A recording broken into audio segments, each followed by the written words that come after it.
Hello everyone, my name is Bradley Egan and today we're going to be talking about Shaka Zulu. Shaka Zulu was born around 1787 and he lived in an area of Southeast Africa between the Drakensberg and the Indian Ocean, a region populated by many independent Nguni chiefdoms. Shaka was a great Zulu king and conqueror.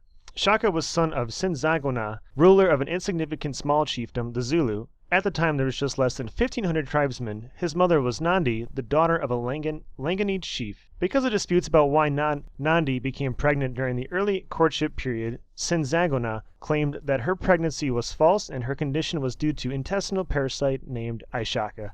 At an early age, Shaka and his mother Nandi were banished by Sinzagona from his care. Shaka and his mother wandered the land until he found a home with another Zulu tribe, the Matua.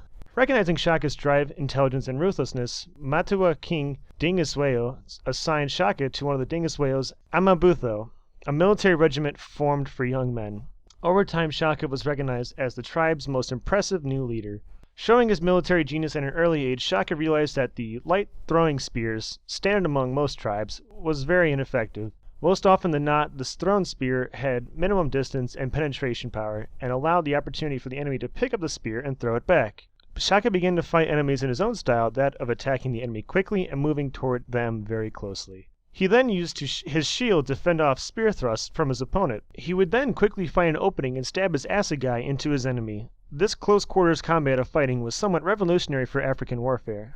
When Shaka's father died in 1860, Shaka's younger half-brother Seguhana assumed power as the legitimate heir to the Zulu chiefdom. Seguhana's reign was short, however, as Shaka, with the help of Dingiswayo and his half-brother Ngwada, had Seguhana assassinated in a coup that was relatively bloodless and accepted by the Zulu. Shaka's first independent campaign was against the Inglani, his mother's tribe. After a march of 25 miles, his warriors surrendered the capital kraal under the cover of darkness and obtained a surrender without a fight. Once again, his judgment dealt out punishment for anyone who had done evil against his mother or himself. Many historians say Shaka Zulu was the first military leader to use the bullhorn formation. This is a three-part attack system in which seasoned warriors form the chest of the horn at the front, pitting the enemy into a position where it can be easily attacked. Younger warriors would form the horns and encircle the enemy, attacking from the sides, and additional warriors formed the loins, standing behind the chest with their back to the battle, protecting against any additional attackers.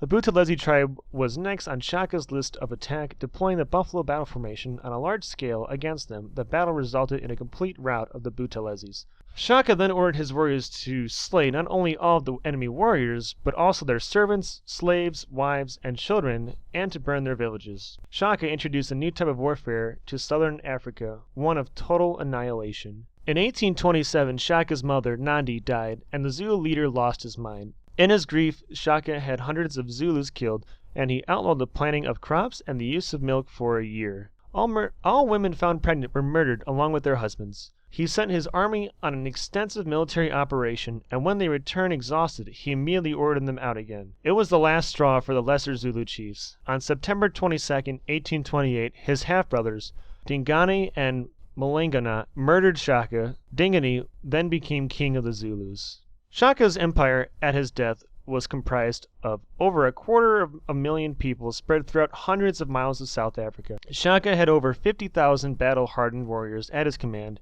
Shaka's constant warfare is believed to have caused the deaths of almost 2 million people. His brutality against his own people caused the death of thousands. Shaka was one of history's greatest military commanders and was responsible for the most successful and famous sub-Sahara African empire.